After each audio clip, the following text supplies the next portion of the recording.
There's a kind of silence that doesn't come with peace, but with weight. A silence that fills a room after someone leaves, not with emptiness, but with presence. A presence that is no longer physical, yet feels heavier than when it was here. And maybe you've felt this in your bones. That strange question circling inside. Does he feel it? Does he even notice that I'm gone? And even if no one says it out loud, even if the world keeps spinning, something in you knows. Louise Hay once whispered to the hearts of millions, "When you love yourself, you become magnetic. And when you leave, your absence also speaks." Her words hold a sacred truth, one that's often ignored, until it's too loud to bear. Because a woman doesn't leave quietly. Not really. When she walks away, she doesn't just take her shoes, her keys, her laughter. She takes her energy, her softness, her presence. She takes the invisible threads that held the relationship together, even when he didn't see it, even when he believed she would never leave. There's something profoundly sacred about the feminine presence. It's subtle, but powerful. It nurtures, it holds, it weaves safety, comfort, and warmth into places that would otherwise feel cold, disconnected, or hollow. And the tragedy, the silent tragedy, is that this presence is often only truly felt when it's no longer there. Clarissa Pinkola Estes reminds us in Women Who Run with the Wolves that the wild woman, the wise, intuitive woman inside, knows the rhythms of giving and retreating. She knows when to pour love, and she knows when to pull back, not out of punishment, but out of preservation. Because even the river must remember not to drain itself for someone who refuses to learn how to drink with gratitude. And so, this is not a story about punishment. It's not about games or manipulation. It's about truth. The truth that when a woman leaves, something shifts in the air, in the walls, in the memories. Something sacred is withdrawn, something deeply felt, whether he admits it or not. Because absence, real absence, doesn't go unnoticed. It lingers. It echoes. It becomes a mirror that reflects not only the woman who once stood there, but everything he failed to see when she did. And maybe, just maybe, that's when he starts to feel it, the weight, the silence, the undeniable truth that she was never just someone. It begins quietly, almost imperceptibly at first. The absence slips in like a change in the wind, subtle but undeniable. Where once there was the comfort of familiar sounds, the soft rhythm of your voice, the hum of your presence, the gentle weight of knowing someone was there. Now, there is only silence, but not the kind of silence that brings rest, not the kind that feels like peace. No, this silence has sharp edges. It presses against the skin. It lingers in the corners of the room. It follows him in the most unexpected moments, when he's drinking his coffee, when he's unlocking the door, when the day winds down and he realizes you are no longer part of it. What once felt like space, open, breathable, free, suddenly feels hollow, and the hollowness is loud. The absence isn't just about what's missing. It's about what used to be woven into every tiny detail. The way your presence softened the harshness of his days, the way your laughter filled the quiet before it ever felt lonely, the way your energy turned an ordinary space into something sacred, something called home. Now, every object becomes a reminder. The empty chair, the untouched coffee mug, the bed that suddenly feels too big, even the silence of the phone not lighting up, becomes a message in itself, a message that says, she's not here, she's not reaching out, she's not holding the thread anymore. And this is when silence starts transforming. It stops being background noise. It stops being space. It stops being peace. And it becomes absence. Heavy, undeniable, aching absence. A presence that is louder in its disappearance than it ever was in its familiarity. It's strange how the human heart works, isn't it? How we can get so used to someone's presence that we no longer notice its warmth, until the warmth is gone. Until the spaces where you used to exist start whispering, then shouting, then screaming, that you are no longer there.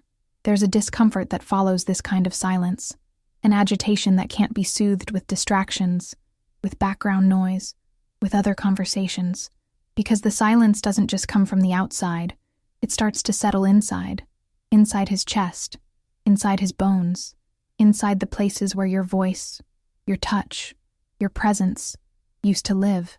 And it doesn't matter how much he tries to convince himself that this is what he wanted. It doesn't matter how loudly his pride tries to speak over the emptiness.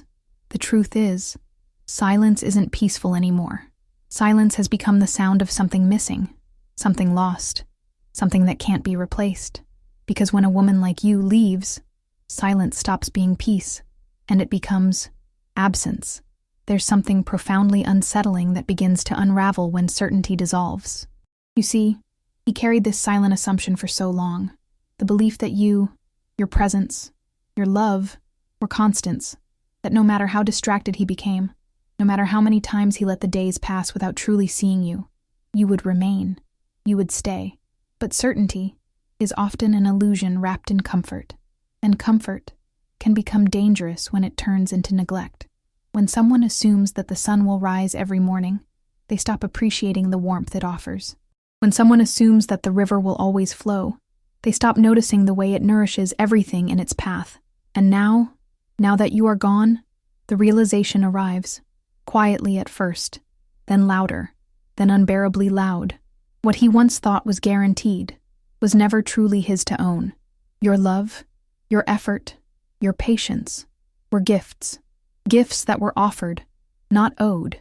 It hits him in the spaces where you used to exist without asking for much. It hits him in the small, tender memories he never thought would matter. The way you used to remind him of things he always forgot.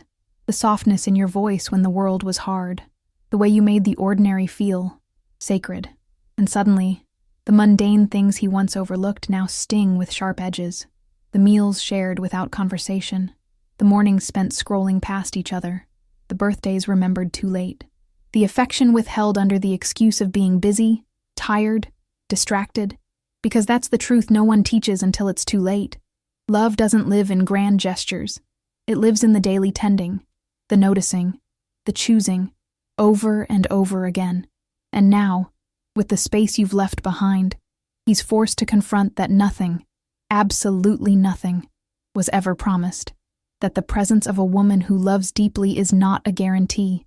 It's not an entitlement. It's a privilege, one that must be cherished, nurtured, respected, or it quietly, eventually, disappears.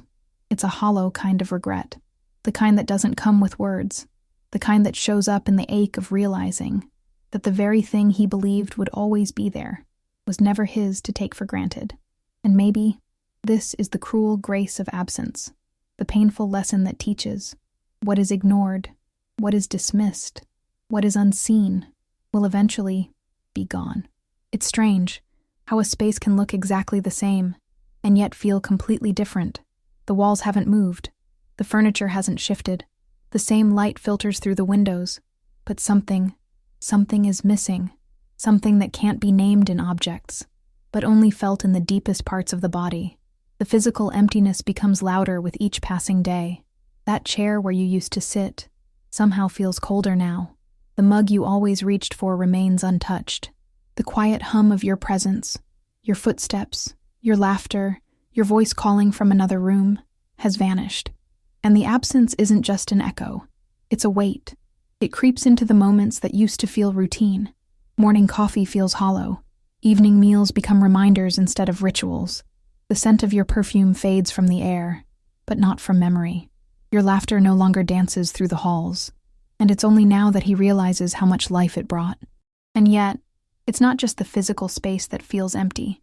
It's the emotional space too, the place you held for him, the softness, the listening, the gentle affirmations that he probably dismissed more times than he'd care to admit, now feels like a void he cannot fill. Not with noise, not with distractions, not with anyone else. Because the truth is, the feminine energy doesn't just occupy space, it transforms it. It breathes warmth into the cold. It brings softness to the hard edges of life. It turns a house into a home, a conversation into connection, a simple touch into a sanctuary. And when that energy is withdrawn, when the feminine stops pouring, the emptiness becomes undeniable. It's not just a missing body, it's the missing heartbeat of the space itself. The invisible hands that once held everything together are gone, and what's left is the stark reality of everything he once overlooked. Now every corner feels like a memory.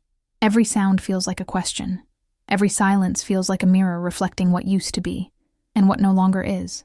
And the saddest part is that the emptiness isn't just around him. It's within him now. Because the truth is, you didn't just leave the room. You took with you the atmosphere that made it feel alive. And no amount of clutter, noise, or distraction can fill what was once created by the presence of your love, your care, your spirit. It's a strange thing. Pride. It stands tall. It builds walls. It whispers stories that sound like strength, but are often just fear in disguise. And for a while, it works. For a while, pride convinces him that he's fine, that nothing's missing, that your absence doesn't sting as much as it does. But pride, no matter how stubborn, isn't indestructible. It may hold for days. It may hold for weeks. But slowly, quietly, the cracks begin to show. The armor he built to protect himself starts to feel heavy. Too heavy. Because carrying the weight of pretending not to care is exhausting. The things he once dismissed with a shrug now echo louder. The text he didn't reply to. The calls he ignored. The moments he brushed you off thinking, she'll always be there. All of it now plays like a movie he can't pause, can't rewind, and can't escape. And the more he tries to stand tall inside his silence, the more that silence betrays him. It stops being proof of strength and starts feeling like proof of loss, proof of everything he thought he could ignore, but now lives inside every quiet moment. You see, pride is loud when it's full, but when it starts to crack, it becomes silent, achingly silent. It shows up in the middle of the night when sleep refuses to come. It arrives when he finds himself scrolling, looking, searching for something he can't even name, something that once was and is no longer. And there's a moment, always, when even the most stubborn heart has to whisper a truth it never wanted to face. I didn't think she would really leave, because that's what pride never accounted for. The day the woman who gave, who forgave, who waited, who tried, would one day simply stop. And now, the echoes of that truth ripple through him. No arguments left. No justifications that make sense. Just the hollow realization that all the walls he built to keep vulnerability out also kept love, warmth, and connection out. And maybe that's the cruel irony of pride. It convinces a man that not needing anyone is power, until the day he realizes what he really lost wasn't just her, but the version of himself that was capable of being loved. It always starts with a memory. Small, harmless at first. A sentence you once said. A laugh that echoed through the kitchen. A glance you gave when words weren't needed, but spoke louder than anything. And suddenly, he finds himself reaching for pieces of the past, like someone trying to hold water in their hands. It's almost involuntary, the way his mind starts pulling back conversations he once brushed off, words you spoke that he barely heard at the time, warnings whispered in gentle tones, pleas disguised as questions, moments where you asked, with your eyes more than your mouth, "Are you even here with me?" And then there are the silences, the ones that once felt convenient, comfortable, easy. The silences where he chose not to ask how you were, where he chose not to notice how quiet you had become, thinking it was safer not to engage, not to feel, not to go deeper. But now, those same silences haunt him. They replay like unanswered voicemails in his head. The silence of that dinner when you barely spoke. The silence after yet another canceled plan. The silence that wrapped itself around your tired smile when you realized you were the only one still fighting. And the goodbyes. Oh, the goodbyes. They didn't come with slammed doors or shouted words. They came softly, like a thread slowly unraveling. The day you stopped reminding him of the things he always forgot. The day you stopped asking if he was okay. The day you didn't send the good morning text, or the good night one. And he didn't notice. Until he did. There's a particular ache in realizing that most goodbyes don't happen in a single moment. They happen in fragments, in small, quiet surrenders that accumulate over time. The way your eyes stopped lighting up when you saw him. The way your touch became less frequent. The way your laughter slowly faded. Until one day, it was just gone. And now, every word he didn't say, Every silence he chose over connection, every small dismissal, echoes back at him with a force he never anticipated, not as regret alone, but as truth, a truth that stings, because it was always there, hidden in plain sight.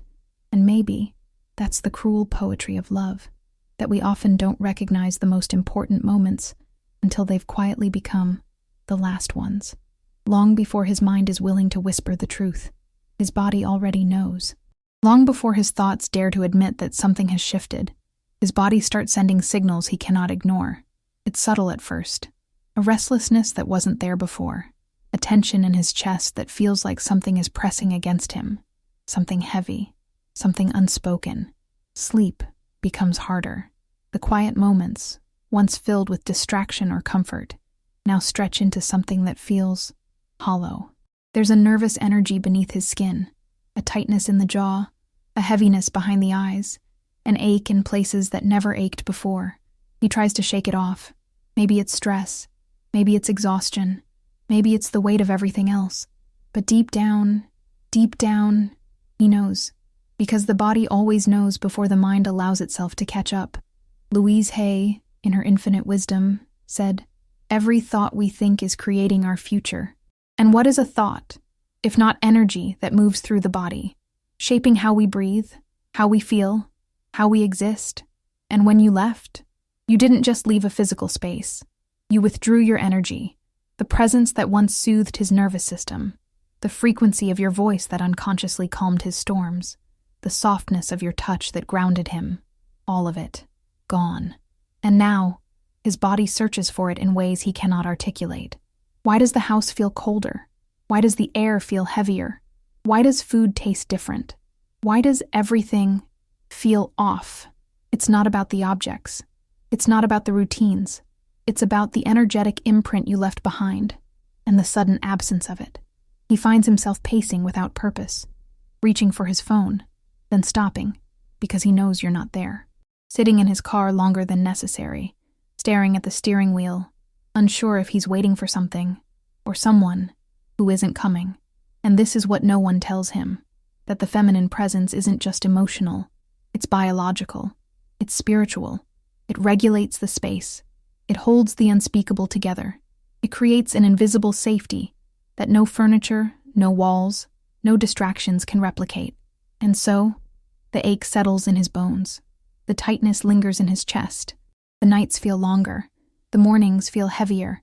And his body, long before his mind dares to say it out loud, knows the truth. You are gone. And something inside him feels broken in a way that nothing else can fix. There's a moment when the realization becomes too loud to silence, when the absence transforms into a craving, not just for the person, but for the feeling that person brought. And so, the searching begins. He starts looking for you in places where your laughter used to live. In the cafe where you always chose the table by the window. In the grocery aisle where you once argued over which coffee brand was better. In the park bench where your conversations stretched into the kind of silence that felt safe, not empty. And when the places no longer offer comfort, he turns to the intangible, to music, to songs that never meant anything before, but now feel like they were written about you, about the way you smiled, about the way you waited, about the way you finally left. Suddenly, lyrics he never noticed before cut deeper than he expected. The melodies become carriers of memories, carriers of loss. And then, there's the silence. Oh, the silence. The same silence that once felt like independence, now feels like punishment. It follows him. It sits next to him in the car. It walks beside him when he moves through his day. It wraps itself around his shoulders when the sun goes down, and the world gets quiet. And it's in this silence that he starts hearing things he once ignored, the sound of his own loneliness, the echo of the conversations left unfinished, the haunting realization that connection, true connection, doesn't happen by accident. It happens through presence, through choosing, through showing up. But here's the thing, no one tells him. He's not really searching for you. He's searching for the version of himself that existed when he was loved by you, the version that felt seen, the version that felt held, the version that had someone waiting at the end of the day, someone who whispered, without words, "You matter." And no matter how many faces he tries to lose himself in, No matter how many conversations he starts, no matter how loud the distractions, the truth remains. What he's looking for isn't out there, because what was lost was never just you.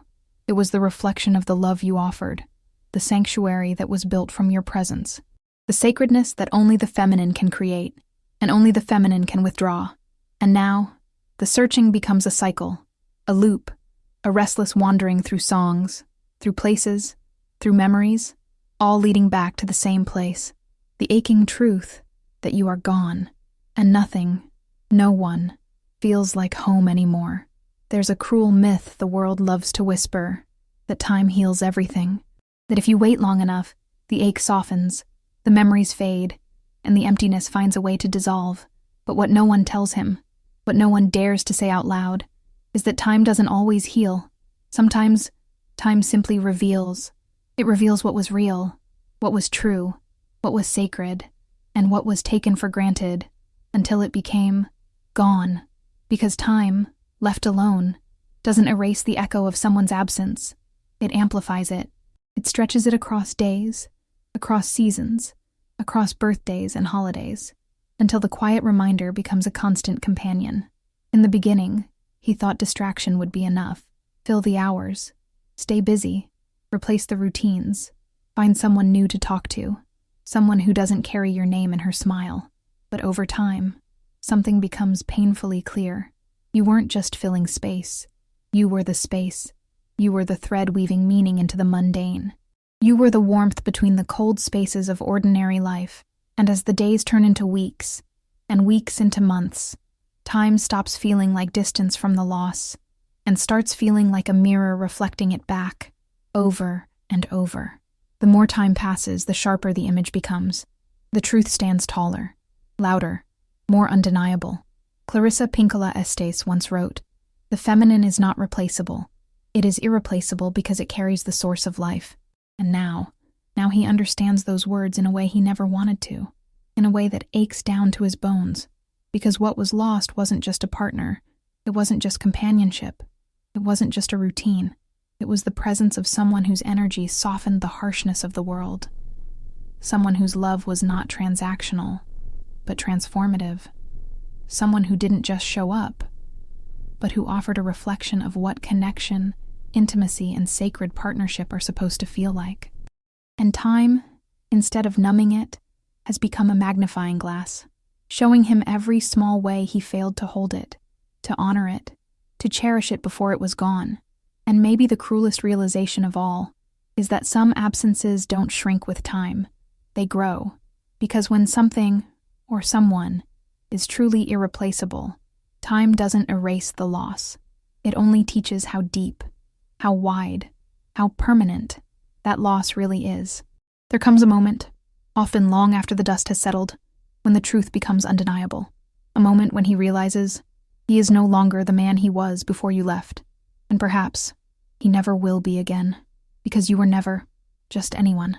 You were never just a woman passing through his life.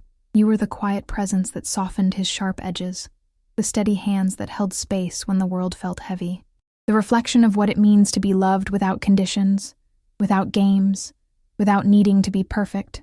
And now, your absence has become its own kind of presence, a teacher, a mirror, a whisper that follows him into every corner of his life, reminding him not just of what was lost, but of what was never fully seen, fully held, fully cherished while it was there. There's a shift that happens when a woman like you leaves, a before and an after, a version of him that existed when your laughter filled the room, when your voice softened the silence, when your love was something he didn't yet realize was rare. And then there's the version that remains, the one shaped by the emptiness left behind. He may never admit it to anyone. He may not even speak it out loud to himself, but it lives in the way his eyes linger on memories. It shows up in the way his hands feel heavier when folding laundry that no longer carries your scent, in the way he walks into rooms, expecting, hoping, wishing to feel you there, and slowly, painfully, he understands. You are not just someone.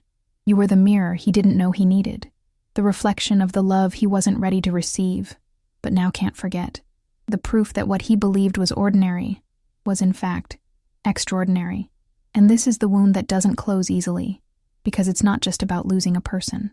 It's about losing the version of life, the version of himself, that only existed when he was loved by you. He is never the same. Not because you left with anger, not because you disappeared with noise, but because you left with silence. A silence filled with everything he refused to see, until it became too loud to ignore. And this is how absence becomes presence, how departure becomes a teacher, how a woman, who was never just anyone, changes a man forever. There's a sacred truth that echoes long after a woman walks away, a truth that many don't speak of, but every woman who has ever chosen herself knows deep in her bones. Louise Hay once said, "You only attract what you believe you are worthy of." And those words, those simple, powerful words, become a compass. Because when a woman remembers her worth, truly remembers, something shifts, not just in her, but in the very fabric of every relationship around her. And Clarissa Pinkola Estes, with the wisdom of the wild feminine, reminds us that when a woman understands her worth, she no longer fears walking away, because she knows the forest of the feminine soul is vast, and no one enters it without reverence. This was never about punishing him, never about revenge, never about proving anything. It was always about something deeper, about you, remembering the power of your presence, and the undeniable truth of your absence. Because when a woman leaves, she doesn't just take her footsteps with her. She takes the reflection of the love he was offered, the safety he never noticed, the nurturing he mistook as guaranteed. She takes back her energy, her softness, her magic, and returns it to herself. And yes, he feels it, whether he says it out loud, whether his pride lets him admit it, or whether it stays locked in the quiet corners of his heart forever. He feels it, and no, he is never the same again. Because you were never just anyone.